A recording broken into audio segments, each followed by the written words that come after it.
السلام علیکم ورحمۃ اللہ وبرکاتہ۔ پشتوں میں بات ہوگا انشاءاللہ، اور تمام دوستوں سے یہ اپیل ہے کہ وہ اپنے عقیدے اور اعمال کو قرآن کے ساتھ تول کر ناپ کر اگر قرآن کے ساتھ برابر ہے تو شکر کریں، الحمدللہ بولیں، اور اس عقیدہ اور اعمال کے اوپر جم کے رہیں۔ اگر قرآن اور سنت سے صحیح روایت سے عمل میں خرابی ہے، زیادہ ہے یا کم ہے یا پتلا ہے یا موٹا ہے، تو توبہ بھی کرے اور عمل کو بھی برابر کرے، تاکہ مسلمانی سچا پکا آ جائے دوستوں کے اندر، دعوے داروں کے اندر، جنوں کے اندر، انسانوں کے اندر۔ صحیح مسلمانی نہ ہو تو جعلی مسلمانی نہیں چلے گا۔ صحیح مسلمانی کے لیے آپ پورا کوشش کرو کہ آپ صحیح مسلمان بن جائیں۔ وہ یہ ہے کہ عقیدہ توحید بناؤ، عبادت خالص اللہ کے لیے کرو، اور عبادت میں کسی کو شریک نہ کرو۔ اللہ کا صفت کسی کو نہ دیو، کسی کا صفت اللہ کو نہ دیو۔ اللہ کے تمام احکام مانو، ہر حکم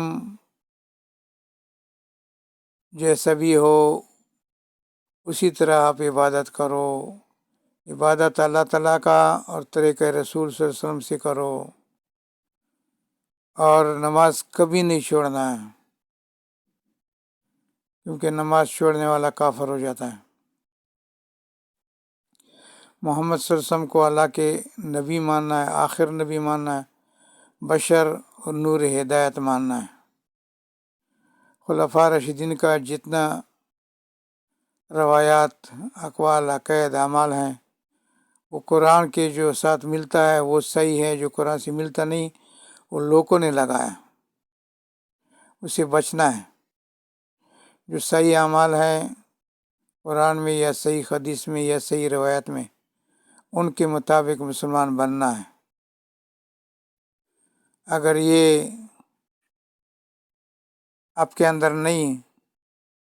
آپ کے اسلام جعلی ہیں، آپ شرک کرتا ہے، بدعت کرتا ہے، خرافات کرتا ہے، نماز نہیں پڑھتا ہے، یا اور کوئی عیب اس کے اندر ایسا ہے کہ آپ قبروں سے، مردوں سے، پتھروں سے، درختوں سے وہ مطالبہ کرتا ہے جو اللہ سے ہونا چاہیے، یا زندوں سے ایسا مطالبہ کرتا ہے جو اس کے پاس نہیں ہے، جیسا زند ولی ہے لیکن اس کے پاس شفا نہیں، معافی نہیں، وہ تمہارا بیمار کو ٹھیک نہیں کر سکتا ہے، تمہارے کو بچہ نہیں دے سکتا ہے، خواہ مرا ہو یا زندہ ہو، ولی ہو یا ولی نہ ہو، فرشتہ ہو، جن ہو، نبی ہو، رسول ہو، تمہارا مشکل کو دور نہیں کر سکتا ہے اللہ کے علاوہ۔ ہاں، وہ مشکل دور کر سکتا ہے جیسا کہ انسان کے ساتھ تعلق رکھتا ہو۔ ایک فوق الاسباب ہے، ایک تحت الاسباب۔ تحت الاسباب مشکل آپ کسی کا دور کر سکتا ہے، کوئی آپ کا مشکل بھی دور کر سکتا ہے۔ مطلب آپ کو پیسے کا ضرورت ہے، قرض دے، آپ کو پانی کا ضرورت ہے، آپ کو پانی دے، آپ کے کھانے کا ضرورت ہے، آپ کو کھانا کھلائے۔ یہ تو ہو سکتا ہے، تو انسان کا ہاتھ میں ہے، اللہ نے توفیق دیا، لیکن آپ اللہ سے جو مانگنے والا چیز ہے وہ کسی اور سے مانگے، اور پھر وہ ملے یا نہ ملے، لیکن آپ کا یقین بھی یہ ہو کہ وہ دے سکتا ہے۔ مطلب یہ ہے کہ آپ ماں سے پانی مانگو، آپ ماں سے پانی مانگیں گے، اب پانی ماں کے پاس موجود ہے، مٹکے میں ہیں، فریج میں ہیں، گھڑے میں ہیں، اور کنڈول وغیرہ گلاس بھی موجود ہیں،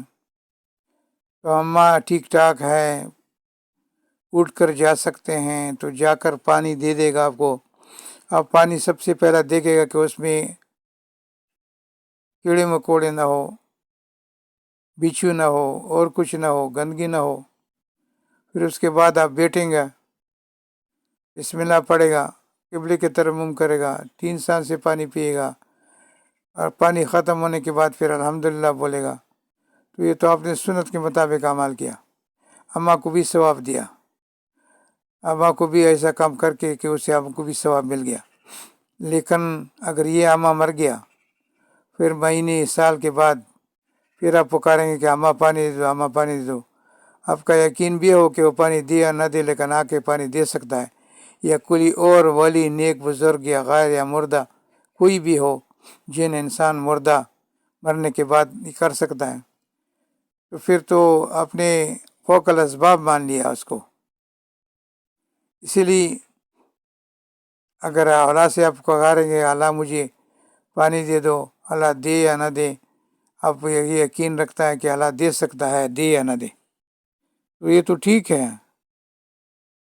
توحید کا عقیدہ ہے۔ لیکن اسی طرح کسی مخلوق کو مانے گا تو وہ شرک ہو جائے گا، اس لیے شرک سے بچو، شرک بہت بڑا گناہ ہے۔ مشرک مسلمانوں کے ساتھ رہتے ہیں، کھاتے ہیں، پیتے ہیں، غم خوشی، قبر دفن، نماز، سب کچھ مسلمانوں کے ساتھ کرتا ہے، شادی بیوہ،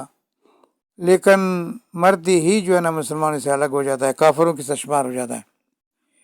ایک ایسا جماعت ہے مشرکوں کا کہ زندگی میں مسلمانوں کے ساتھ رہتا ہے، لیکن ولی نیک بزرگ، درگاہ، مزار، قبر، درخت، پتھر کے شرک کرتا ہے، تو مرتی ہی جو ہے نا یہ مسلمانوں سے الگ ہو جاتا ہے، کافر میں شمار ہو جاتا ہے۔ اللہ کے ہاں تو ابھی بھی کافر میں شمار ہے، لیکن لوگوں کے نظر میں یہ فلانا بندہ اچھا بندہ ہے اور فلانا بندہ نیک ہے، اچھا ہے، ہمارا مالک ہے، مسلمان ہے، لیکن لوگوں کے نظر میں وہ بھی دعویٰ کرتا ہے کہ میں مسلمان ہوں، مسلمان کا بیٹا ہوں، میرا نام بھی مسلمان ہے۔ یہ چلے گا قبر تک، مرنے تک، مرتی ہی معلوم پڑے گا مشرک ہو کہ وہ مسلمان نہیں تھا، اور آسمانوں کا اوپر جانے کے بجائے، ایلین کے جانے کے بجائے اس زمین کے نیچے پہنچے گا اور عذاب شروع ہو جائے گا اس کے اوپر، اس کے پسلیں ایک دوسرے کے اندر گھس جائے گا، اتنا زور سے ان کو پریس کرے گا سیکنڈوں میں مرنے کے بعد، ٹائم نہیں لگے گا۔ یہ جو باڈی ہے نا، یہ پڑا رہے یا جل جائے یا ختم ہو جائے یا سمندر میں جائے، کوئی مسئلہ نہیں، لیکن روح کو دوسرا باڈی ملے گا، برزخی باڈی، اس سے ان کو عذاب دیا جائے گا یا ان کو راحتی دیا جائے گا، جزا یا سزا دیا جائے گا۔ نیک بندہ بھی جب مرتے ہیں تو سیکنڈوں میں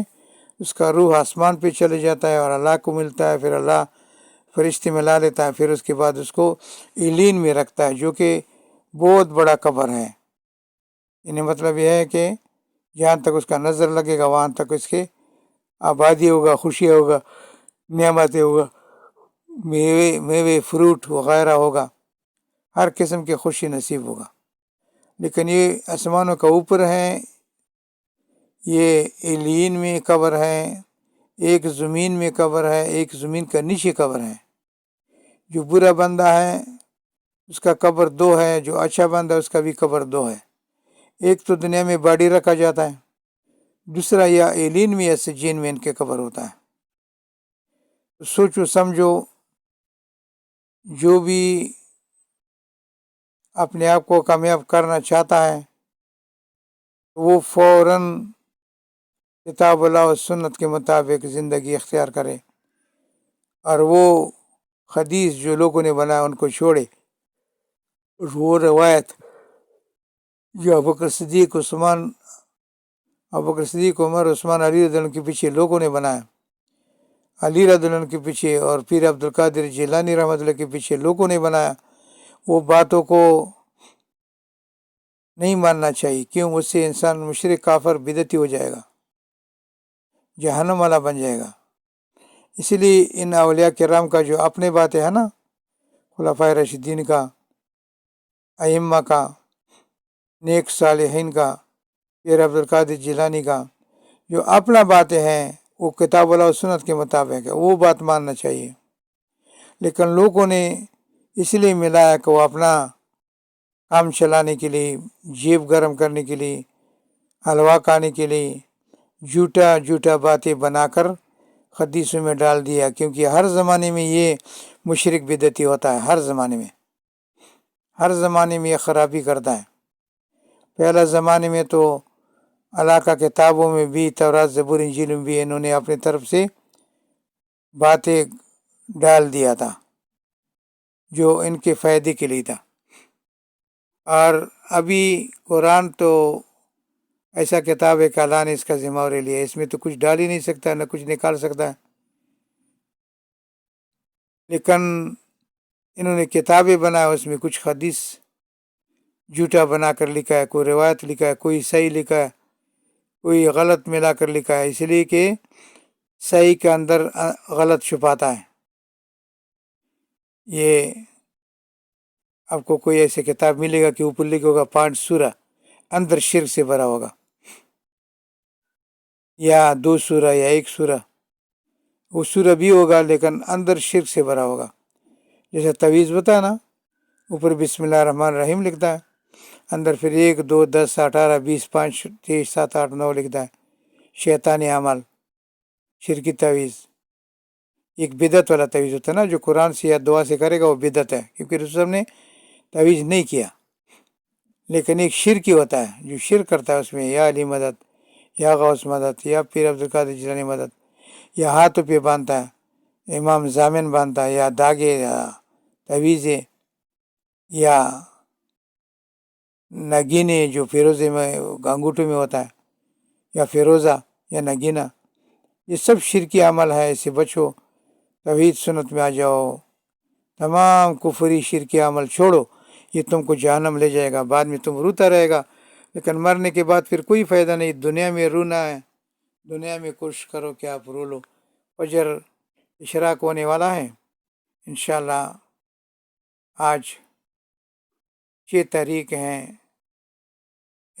7 مہینے کے 2002 کے، کل انشاءاللہ نہیں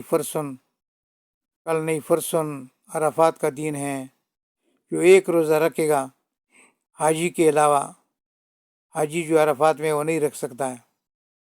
باقی جو بھی ایک روزہ رکھے گا اس کو 2 سال کے گناہ معاف ہوگا۔ لیکن باقی عقیدہ اگر صحیح ہو، توحید کے اوپر ہو، سنت کے اوپر ہو، اگر مشرک بدعتی ہونا